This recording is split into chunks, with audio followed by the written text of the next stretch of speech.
कुरुक्षेत्र के युद्ध क्षेत्र को विशाल सेनाओं के आवागमन की सुविधा के लिए तैयार किया जा रहा था। उन्होंने हाथियों का इस्तेमाल पेड़ों को उखाड़ने और जमीन साफ करने के लिए किया। ऐसे ही एक पेड़ पर एक गौरैया अपने 4 बच्चों के साथ रहती थी। जब उस पेड़ को उखाड़ा जा रहा था तो उसका घोंसला जमीन पर गिर गया, लेकिन चमत्कारी रूप से उसकी संतानें अनहोनी से बच गई। लेकिन वो अभी बहुत छोटे होने के कारण उड़ने में असमर्थ थे। कमजोर और भयभीत गौरैया मदद के लिए इधर उधर देखती रही। तभी उसने कृष्ण को अर्जुन के साथ वहां आते देखा। वे युद्ध के मैदान की जांच करने और युद्ध की शुरुआत से पहले जीतने की रणनीति तैयार करने के लिए वहां गए थे।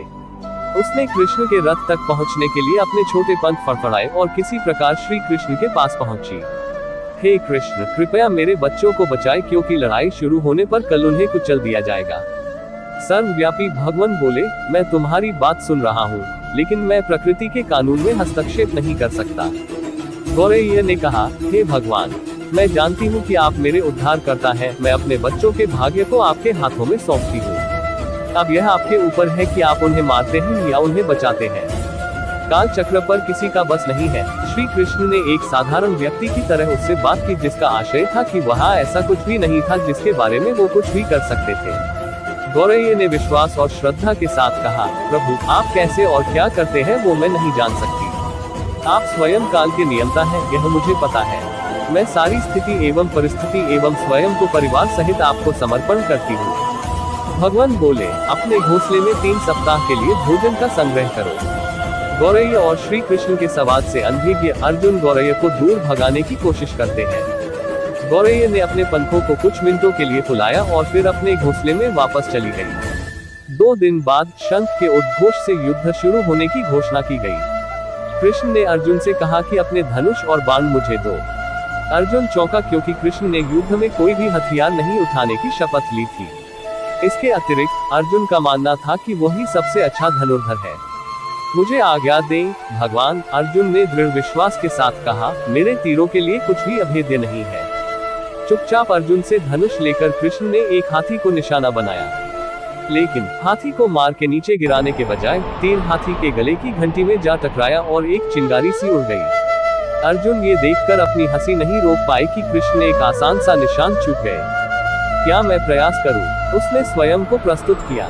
उसकी प्रतिक्रिया को नजरअंदाज करते हुए कृष्ण ने उन्हें धनुष वापस दिया और कहा कि कोई और कार्रवाई आवश्यक नहीं है। लेकिन केशव, आपने हाथी को क्यों तीर मारा? अर्जुन ने पूछा। क्योंकि इस हाथी ने उस गौरैया के आश्रय उसके घोंसले को, जो कि एक पेड़ पर था, उसको गिरा दिया था। कौन सी गौरैया? अर्जुन ने पूछा।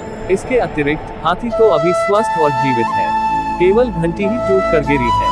अर्जुन के सवालों को खारिज करते हुए कृष्ण ने उसे शंख फूंकने का निर्देश दिया।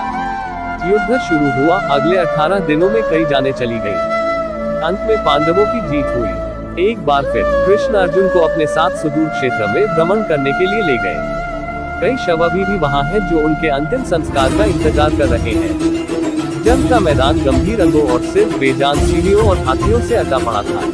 कृष्ण एक निश्चित स्थान पर रुके और एक घंटी जो कि हाथी पर बांधी जाती थी उसे देखकर विचार करने लगे। अर्जुन, उन्होंने कहा, क्या आप मेरे लिए यह घंटी उठाएंगे और इसे एक तरफ रख देंगे?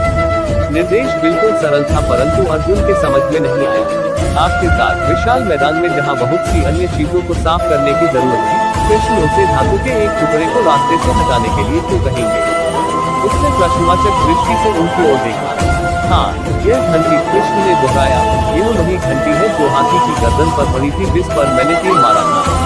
अर्जुन बिना किसी और सवाल के भारी घंटी उठाने के लिए नीचे झुका। जैसे ही उन्होंने इसे उठाया, उसकी हमेशा के लिए जैसे दुनिया बदल गई। 1, 2, 3, 4 और 5 4 युवा पक्षियों और उसके बाद एक गौरैया उस घंटी के नीचे से निकले।